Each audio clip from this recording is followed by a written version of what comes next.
All right, 3, 2, 1. We are live. Let's go. How you doing, Raiden? I'm doing good. I'm feeling, I think, like a healthy kind of sadness today. Explain, if you don't mind. Yeah, I think. Okay, I would describe there's like healthy sadness and not healthy sadness. Not healthy sadness is like sadness you don't know where it came from, what to do about it. Yeah. And this one feels just kind of like Natural. I know where it came from. I know where it's coming from. I don't 100% know what to do with it. Organic. Yeah, but I think I know what to do with it. So. Yeah. Well, it's good that you're managing it. Yeah, I think so too. I get that. I've never thought of it like that, but I would agree that those are two separate types. Mm-hmm. Good time. Yeah, man. Sadness can be what I find interesting about sadness is that it can present itself in like a million different ways. Big time. Yeah, I find for me it's like... Okay, yeah, we can get into that later. Yeah. Okay, how about the current event that's on everyone's mind right now, which would be USA and Iran going to war? Yeah, so last night... Was this last night? Yeah, this was last night. I got sucked into Twitter a little bit. You went down the thread? And this was before that happened. I knew that it was going... I had known that it was going to happen. But I didn't know it was... Like, I hadn't seen any news or anything. Yeah. And so... I went down the Nick Fuentes rabbit hole because it popped up.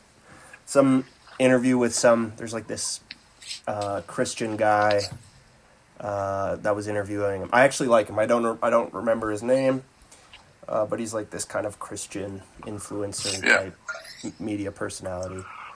And they were talking about the State of the Union speech.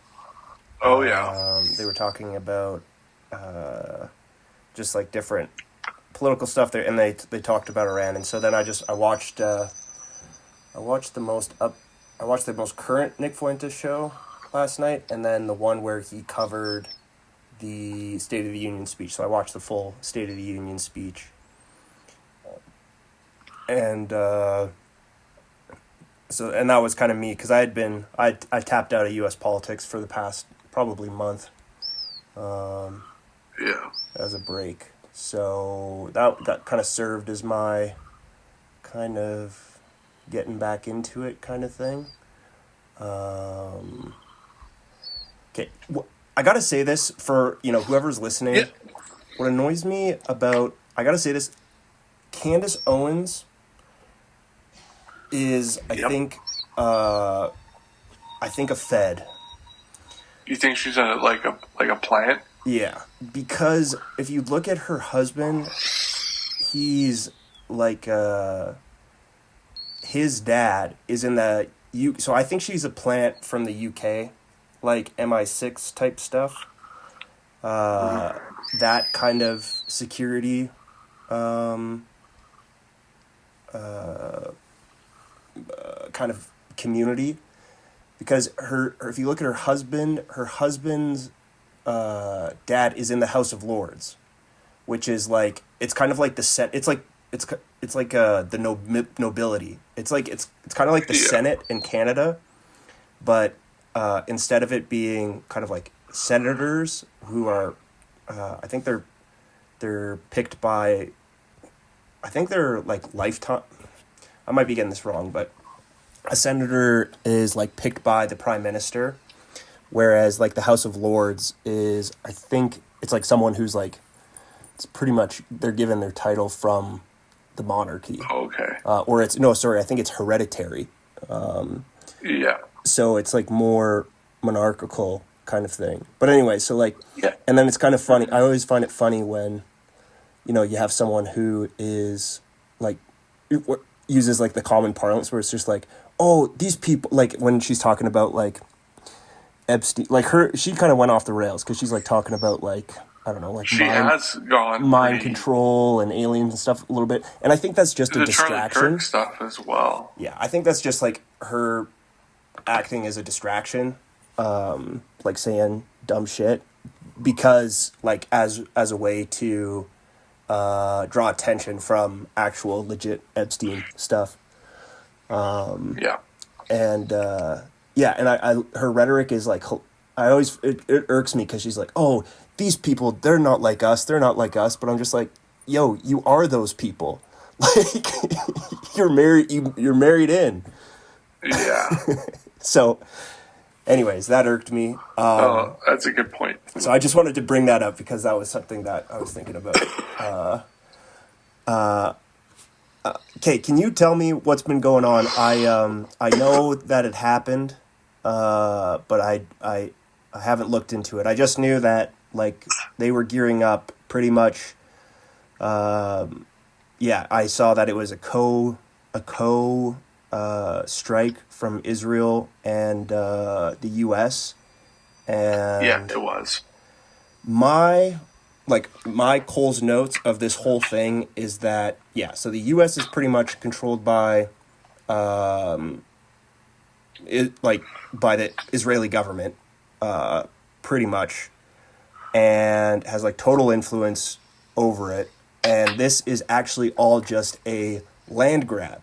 Because if you look at the grand strategy of Israel, they kind of, they anything when you talk about anything, like if there's any criticism of the Israeli government or Netanyahu or any of that, it's they say anti-Semitism, anti-Semitism, anti-Semitism. And it's not actually, like, they want to put out this, like, it's kind of this propaganda that the world is scary to Jews and that people hate the Jews, where it's like, like, yeah, there is like this like anti-Semitism that does exist, but it's like most people don't give a fuck about the Jews. They care about like Israel having so much control, and it's like it's not the Jews, it's the Israeli government. Yeah, and yeah, like so having so much influence over the state. So, but it's all part of like a plan because when they hammer home the anti-Semitism point. Or like, oh, the world's scary to Jews, world's scary to Jews. Why don't you move to Israel? Because Israel is safe for Jews. And then that fills, that grows the population of Israel to fill out the land grab in Palestine. And now what's going to happen is it kind of goes to a, kind of depends who you talk to, but there are some like, there's a whole religious side to it. Or like fulfilling religious prophecy, but it's also it's a land grab is what it is. And so it's like if you look at Jared Kushner and his I don't know what you call it, but like the Palestine Riviera, like the nice presentation that he has for like it's like a PowerPoint of like, oh, here like we're rebuilding Palestine. It's all just like a land grab for for realtors. And it's like most things, most like power plays, when it comes down to it, it all comes down to land. Yeah, and like I don't know, man. It's a pretty crazy situation. Yeah. Yeah, tell me. The U.S. has found it. They are in a very precarious position. Yeah. At this current juncture, like, I think a lot of it too is to distract from the Epstein files. Big time. Which I think is, it's on. Everyone obviously knows this. It's disgusting and it's evil, but it's almost being forgotten about, like, with the news. Yeah. And that's kind of just the nature of the beast in that industry. But I don't know. I'm not comfortable with it. I don't think anyone is, but I just don't want it to go away. unanswered. Yeah, big time. Yeah, like Hillary and Bill. I'm kind of changing subjects now, but Hillary and Bill Clinton were both on. They're both questioned. Oh, snap! And yeah, I'm pretty sure they testified before Congress.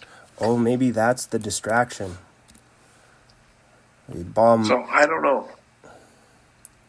I didn't watch that. I want to watch that. Oh, I'll look it up really quick, but I'm fairly certain he testimony. Here we go. Yeah, he said he had no idea about Epstein crimes. Bill Clinton did? Yeah. Bill Clinton says in House testimony, okay, he was in front of the House, he had no idea about Epstein crimes. Oh, I think the Hillary Clinton deposition was today. February 28th.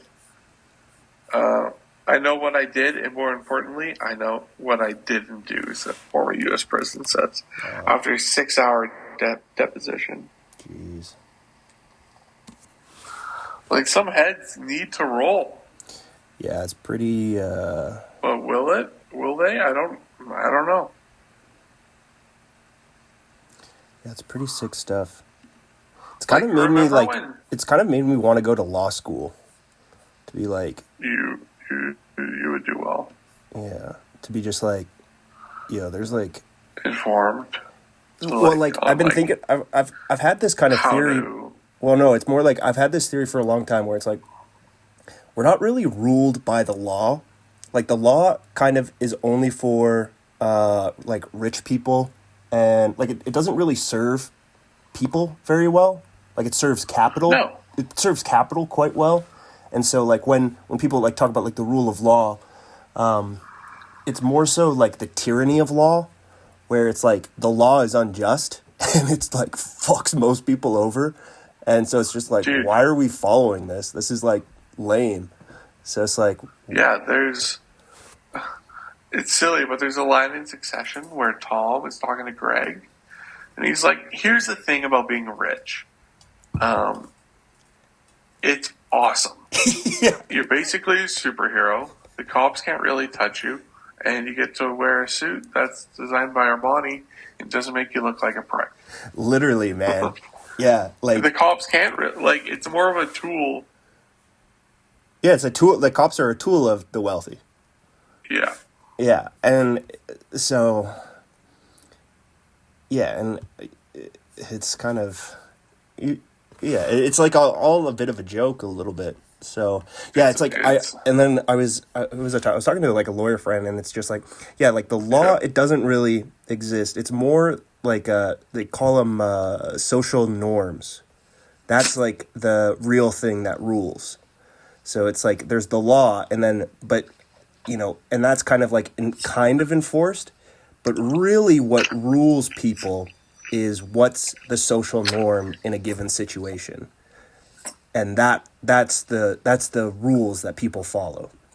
Yeah, I call them like social norms, and I think they call them mores or something like that. It's pretty much like the morals of the society. That's really. What is actually ruling behavior. And then it's like, because... Go ahead. Go ahead. No, I was just going to say, like, that's, like, the law only really applies to people who get caught. Like red-handed? Yeah. And so, like, it's like, and typically those people it's like lower class, right? And it's like, you use that to control, lower class people. You give it to give some benefits to the middle class people, and then it's usually to like reap the wealth of society for the upper class. And that's it's like a loose structure of keeping order. But like if you just put people if you like remove the law, it's like these social morals that come up that are the like the coercive force that takes place. I'm trying to see. I tend to find Like, remember when the stock market crashed in '08? Mm-hmm. You know how many people end up going to jail for that? I think one guy, One dude. and he was like pretty low level.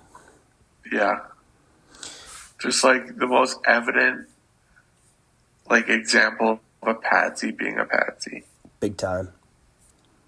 Big time. That's why I'm worried about this Epstein stuff. Like, they're gonna hang it on one guy's neck and then it'll be over with. Yeah, I hope not. Let's hope. Well, no, it's not really hope. I guess it's like it's kind of on citizens' responsibility to do stuff. So even like us talking about it in this is like an important thing. It's like an important form of protest. And even like saying like, nah, let's hope. I think we should try. There's a couple things I'm working on in the background we can talk more about it. But like I think us like talking about it, maybe we can try and get some people on. There's this one person, Whitney Webb. There's a couple of good people. I think that we could get on and talk to them about it, and I think that's like a good way of kind of, actively participating in not going away. No, I think that's a good idea. I think having the discussion and being cognitive about like your like awareness of what's been happening to these kids, I think is a lot. Yeah, big time. Because like even if you look at it means a lot. Yeah, big time. And like if you look at like the UK, like if you look at the there's like a human trafficking stuff that's going on there that was pretty much like it was known by the government, and then it was just not it wasn't broken up. And like that stuff's important to talk about, man, because it's fucked up. That's fucking crazy. Yeah, and so like that's why like I think Candace Owens is going like more crazy, because like the MI6 is like, come on, like we're getting too much scrutiny. Like the rich people are getting too much scrutiny. Like, hey, send them off our trail. Well, yeah, and what's crazy about what's going on over there is the verbal law. Man, I think that might happen in Canada. That's another thing why I want to like. I want to keep on it because like Canada kind of follows lockstep with. I was thinking about this. That's kind of what this kind of thing is. What was kind of making me sad. Like if we talk about the sentence, it was like, there's an age verification law. There's a bunch of age verification laws. There's like this big thing to de-anonymize the internet.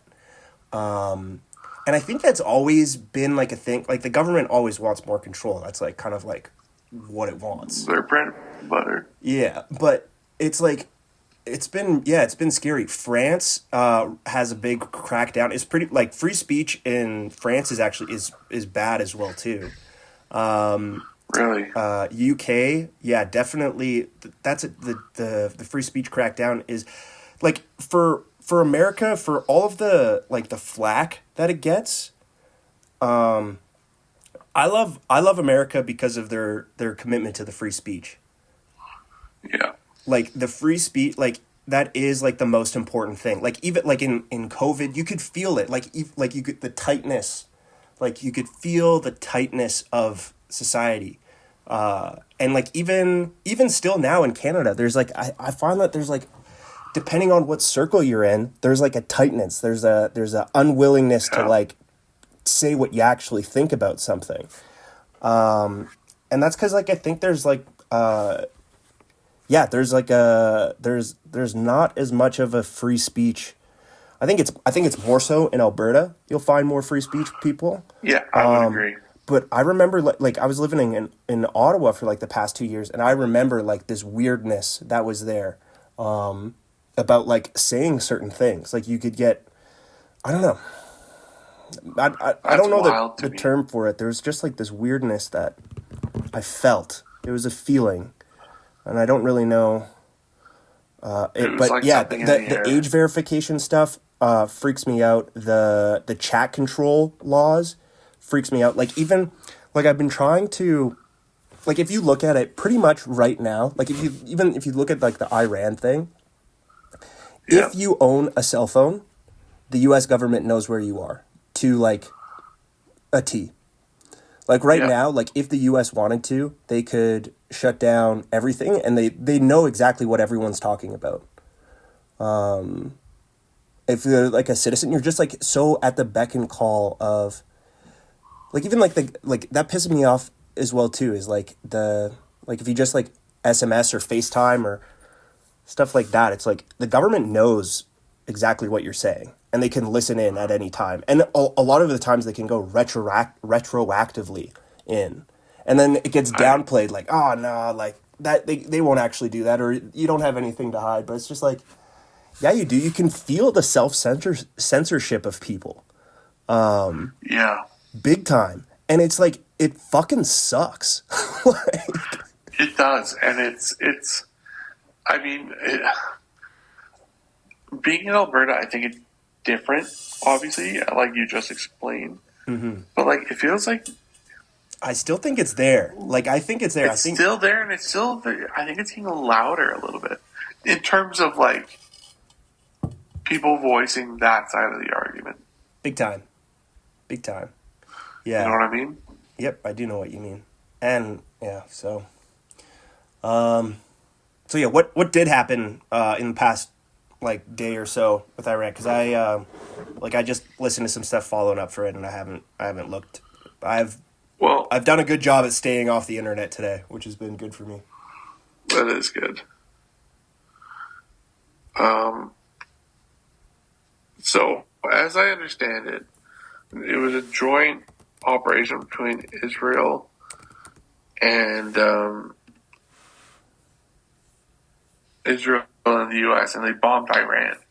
And apparently, one thing led to another, and the supreme leader, The Ayatollah, yeah. Ayatollah, he's dead. Oh, they killed him. They got him. Damn. Donald Trump announced. Damn. Has anything else happened? Like any other fighting, or just kind of like they killed them and that's it? It's kind of like a Venezuela thing where it's like, we got him. And now nothing. Yeah, like, I don't know. I think this next week is going to be pretty important. Because we'll see if like a power vacuum ends up kind of taking over. Yeah, but like the thing about Iran is now they're kind of just indiscriminately shooting missiles into like their neighboring countries. Yeah.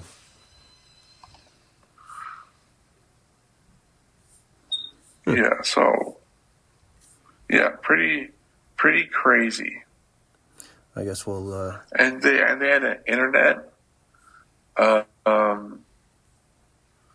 They shut down their internet. They had done that before. Yeah. Like the whole country had no internet. Because like they didn't want because of protesters. Yeah. Well, they killed thousands of them. Yeah. Which is also fucked. Like, I have no idea how anyone could defend Iran right now. But, I had a sip of water there. What else were we going to talk about today, buddy? Cancer. Another Yes. fun one. Another bright and shiny one. Yeah, yeah, I've just been hanging out, and I heard that someone I know was diagnosed with cancer. And, yeah, I guess I just kind of want to talk about, like, well, I don't know. It's weird. My sister had cancer. for like a year. Yeah. And she's in remission now, thank God.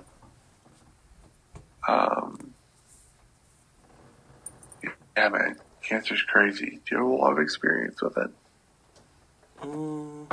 Fortunately, no. That's good. I think some of my grandparents and my aunts have gotten skin cancer, and so I think I'm at higher risk for skin cancer. Yeah. But all of the stuff that was cancerous, they got removed. Good. I think my grandpa had prostate cancer at one point, but that got treated, and so it was like scary, but that hasn't popped back up, since it happened. It's like a couple months, Yeah. kind of scary, but. You know what else is kind of weird? How much money do you think has been directed towards cancer research? Oh, lots. Let's find out. Because, like, how has that not been cured? Well, I think it's kind of like, some have. I think it's kind of like one of those things is like the more you learn about it, the more. Because I think it's kind of like a snowflake. In a lot of cases, like each type of cancer is different depending on the person. So there's I guess there's like more rare ones and then more common ones. There probably is like an element of like the healthcare industrial complex keeping people sick, but also at the same time, like I do think treatment has gotten better. Well, I don't know. That's a good question. Well, okay. We got to find someone. We got to bring them on. Ready? Experts estimate that about. All right, take a guess. By 2026, take a guess. In terms of money? All-time money? Dollars, baby. 5 trillion. 307 billion. That's a lot less than I thought. That's what. Oh. That's a lot of money, but. Yeah. Yeah, back in 2004-05, total global cancer research spending was estimated about $14 billion a year. Wow. Wild.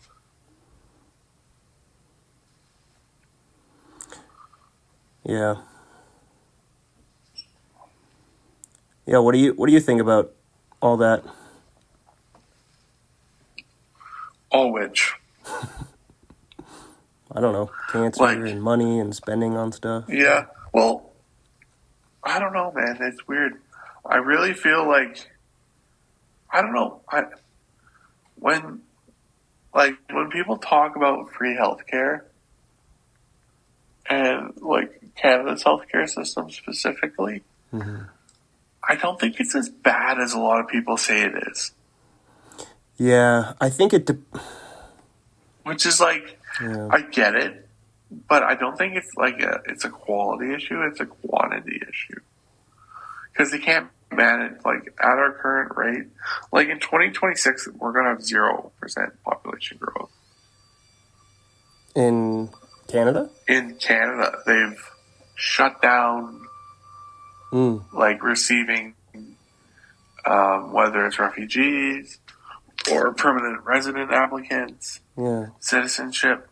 They're just not taking anymore because I think since 2015, in 2022, the population grew by 1 million people. Yeah, like but the last 2015. Yeah, the last government it's been pretty messy. There's lots of people coming in. So, and I've had a lot of experience in the medical system, and yeah, I'm basically a doctor. No, I have a lot of faith and appreciation for that industry. I don't know if you call it an industry, that sector. Yeah. Do you think in like the time, like since you got your so what was it? Has it been 10 years? 11. 11. So do you think that obviously your situation's changed over time, Yeah. but do you think if you could, I don't know if you could do this, but do you think that treatment has gotten better or worse over the course of the past 11 years? Well, Or is that not an easy thing to recently, say? it's hard. I'd say medicine's always advancing, so on the whole, I would say it's gone better. But there have been some significant advancements in terms of like implants, such as Neuralink, because the first guy who had a Neuralink trial, he played chess on his computer using his eyes because of this little chip he has on his head. Yeah. So who's to say that in another 5-10 years, someone's going to be able to walk or get their hands back? Yeah. So who knows? Yeah. AI has been a significant advancer in a lot of research and even in practice. How have you noticed a difference with AI, like with your situation, like just having access to like ChatGPT and stuff? Well,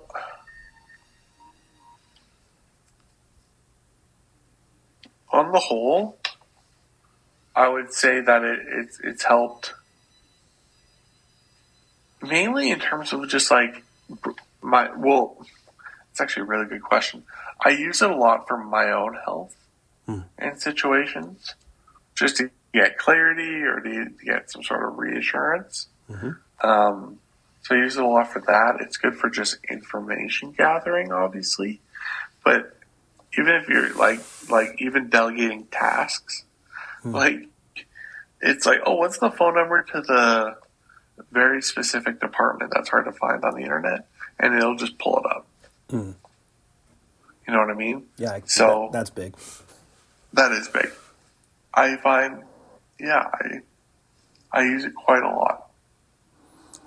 If you were to give it a percentage of how much it, like, my life has gotten 100%. Life has improved? Yeah. 100% better to, like, 50% maybe better. I'd say 25% better. Oh, that's pretty good. Right? Like, a noticeable improvement.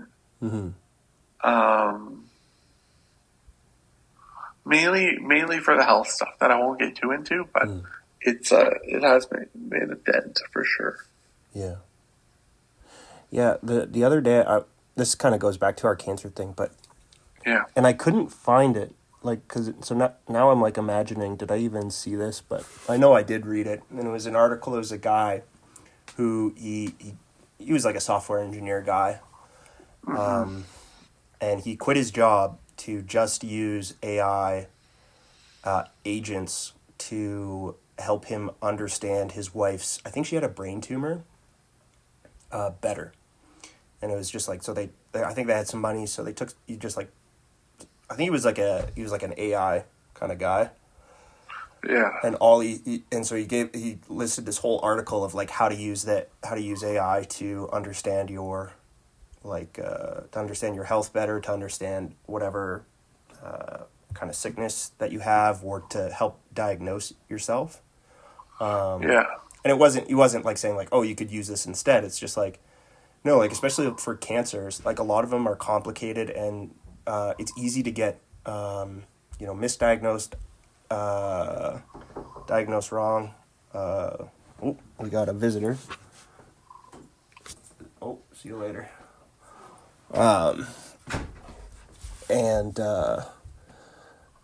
it's important to equip yourself with as much information as you can to advocate for yourself. Yeah. That's the thing. No one else. I don't necessarily believe this, but I do in a lot of ways. It's like no one's going to take care of you but you. Yeah. But that rings true a lot. Yeah. A lot of the time, especially when you're sick. Yeah. Or you're dealing with something.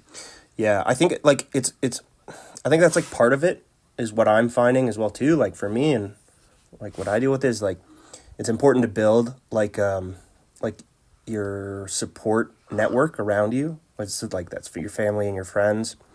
But like at the end of the day, it's like you will be your own best advocate. So you're the leader of team. You're the leader of you. Yeah. So you gotta speak up. Yeah, you gotta give yourself the skills to do that as best as you can. Yeah. The other thing we were going to talk about was, we're still coming down from the high of someone commenting on our podcast. With the adrenaline still tingling a little bit. Yeah, it was pretty exciting because someone commented on the comment, so there was a good conversation going on. And then I did get an email from at Misomar. I can't remember the last couple. There's like numbers after it, but I saw that Misomar. So if you're listening, I just haven't had the energy to respond yet with a nice response. So that is on my list of things to do. But I appreciate the email, appreciate the comments, and it was pretty cool. So if you're listening to this, and we'd love you for this, not just for Misomar, but for anyone listening. Leave us something in the comments below. Something some opinion, comment, question, concern, something you'd like to share. It really makes Erik and I's day. Like this whole week we've been riding that high. We appreciate it when you leave us stuff like that. The other thing, I wanted to read you a blog post that I wrote the other day. I wanted your comment on it. Let's see. I think it's this one. Okay, so this was actually when the day we went for our walk. This was after our walk, after I left. And I went down to the just the library in down the hill from you, just to. Oh yeah. Cause I wasn't really sure what to do, and I was just, I figured I'd spend some time writing. So it's called An Hour or So Inside My Brain. Here we go. Focus mode engage. I have not sat to write in a few days. That's a lie. I've been writing with pen and paper in a journal. That's been healthy, I think. It's 2:51 p.m. I'll write until 3:51 p.m. Woof, that's a tall order. Not sure if I'll be able to do that. Let's reflect on my goals for the year. Goal 1 was run a half Ironman. 2 months in, that's going pretty good. Consistent with the exercise, could be more disciplined with the nutrition. Goal 2, quitting porn. Also doing pretty good on that front. Although a few nights I've fallen into the trap of looking, I've not actively jerked off, masturbated assisted by porn. Sorry for the graphic details, dear reader, and I guess now, dear listener. I'm actually pretty stoked by this feat. Less is one of those big scary monsters controlling me, so it feels good to be out from under its thumb a bit. I should not quit. Temptation comes when you are least ready to resist it. Goal 3, a podcast a week. I think we've hit that goal. Going good so far. Sorry. Yeah, no, yeah. Go ahead. Oh, okay, yeah, I'll keep going. Not as far along the technical journey as I'd like to be, but further than I was last year this time. Goal 4, a video post a week. Not well. I think I am at 0 for this one. Why is that? Well, I think it's a self-image thing, a not wanting to embarrass myself or look cringe thing, a not knowing where to start thing, what if I do it wrong thing, what if I say too much thing, overthinking it thing.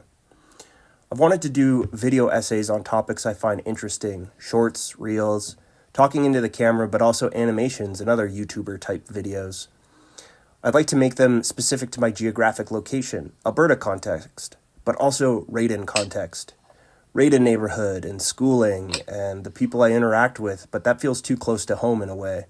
Feels like I will be painting people with the paintbrush of my opinion who didn't ask for it. A privacy violation Sure of myself, but also of others. So that makes me hesitate, nervous, freeze. Goal 5 was to sleep better. That's going well. I got a CPAP machine at the end of last year, and it feels like it's working. What other goals do I have? I feel like I had other ones. I should probably make a money goal. I spoke with a mentor last week, and she challenged me to get a job and move out by next month. A scary goal, but definitely doable. I say as in feeling good and not depressed today. I had a coffee with someone she introduced to me. He was a cool guy. He and his dad hiked Mount Everest in the 80s together. He had some travel stories that were interesting. When my co-host, Eric, this is the part where I'm curious your opinion on. When my co-host Erik got hurt 10 or so years ago, while in the hospital, he said he'd like to recover and climb Mount Kilimanjaro. He had traveled to the base camp in high school, and even before his injury, spoke about wanting to return to climb it. The idea of doing that with him has been spinning around my mind recently. It started when a friend of his mentioned he wanted to cross the English Channel and raise money/awareness for Erik or spinal cord injuries. Then again, we had a friend, acquaintance, a guy I went to high school/played baseball with, an inspiration of mine, Nick Peltier, who does extreme endurance challenges on the podcast, and the thought came to me again. 3:15. Taking a break by standing up and staring out a window. No phone or other distractions. Did I mention I'm at the library now?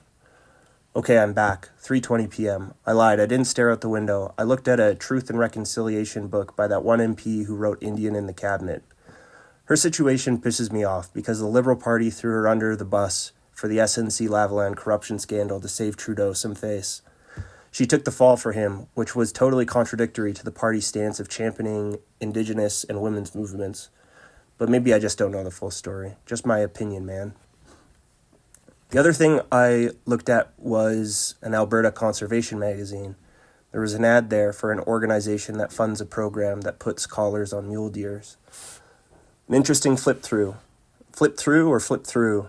Like THROUGH or THREW. Not sure on the grammar there. It made me think to reach out to this biologist I saw last night at a community center near my parents' place. He spoke about indigenous trout species to Alberta and efforts to save them. They're not in good shape. He gave a good talk. Perfect level of information and humor. I would like to have him on our podcast. That would be cool, I think. While I was looking at the conservation magazine, this older guy came close to me and switched out a newspaper he must have been reading for a different one. Not a big deal, just he got close enough to me to make me think, what the hell, dude, back up. Personal space violation, not a huge deal.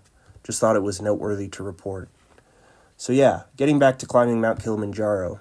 A few years back, more than 5 years, it was before the pandemic, so maybe closer to 10 years, I went to this event that different nonprofits pitched themselves to funders in a pitch competition type thing. One of them that presented was a nonprofit that takes people with spinal injuries up mountains in the summertime and skiing in the winter. That also made me think of the goal to climb a mountain with Erik as something that is possible. A stretch goal. I don't think this year or next year, but something to work towards. A North Star to work towards. The first half of this year is focusing on the half Ironman. Then the next goal will be to fight in this MMA Champions Creed thing that my friend fought in. It's like a 21-week boot camp, and you fight, I think, sanctioned event in an octagon against another participant. My idea is to do that and raise money for ... Erik? That's the thing about money. I want and think I could be good at raising money for stuff. I just hate the money system so fundamentally that it kind of makes me sick to participate with it. I guess I ideally do these fun events to raise money for Erik, for the podcast, for myself. The first goal, I think, would be to raise money for a van for Erik. That way, him and I could have a bit more flexibility in getting around and going to events or places. Mobility is what it would allow for. I guess I just don't really know how to make that work, how to do that. I know it is possible, but I get stuck at the structure of it. There's so many rules when it comes to business and finance and money that once I start thinking about it or how to follow the rules, I lose all interest in it. It makes it not fun at all. The real thing to do is say, fuck it, we ball, and just do whatever it takes to make it happen. That's what good entrepreneurs do, and they swallow the risk of getting in trouble. Most entrepreneurs are blind to that risk, and are figuring it out as they go. I feel like I am too cognizant of the risk, that and that acts as a barrier to my commitment.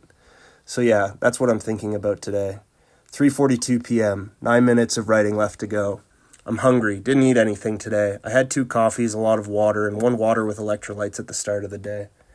Erik and I recorded a podcast again today. Another person commented on the comment from the other day. There's a good discussion going on in that video's comments section, which is cool. Life's alright, I guess. Thursday today, 29 years old. I turned 30 in just under 2 months. Crazy. My dad had just turned 30 when he had me. Wow. My one grandpa had 4 kids, the other 3. Wow, wow, wow. Kids, crazy. Maybe one day, not today. I feel like I'm just starting to become an adult, and even then, not really. 3:53 p.m. Done. So I like it. That was a good post. Thank you. I appreciate it. Damn. So you're going to try and compete in that MMA thing? I think so. Like, I think my goal for I think you do well. Yeah, my goal for this year is that will be the second half of the year. I'm just trying to get to the first half of the year, and that's to run this half Ironman. So, and when is that? That is, I think, July 26th. Let's see. Let's pull up a calendar. You got lots of time to train. Yeah, so March, April, May, June, July. 5 months. July. What am I saying? March, April, June, July. 4 months. Yeah, so. Nice. Yeah, so that's the goal. What do you think about I like that goal. Okay, what do you think about the 2 parts? The climbing the mountain part, and the other part was the fundraising part. I like both. I think I'd love to climb a mountain this summer if we can do that. Big time. Doesn't have to be Mount Kilimanjaro, obviously. Yeah. And the fundraising, I think, is very doable. I think so too.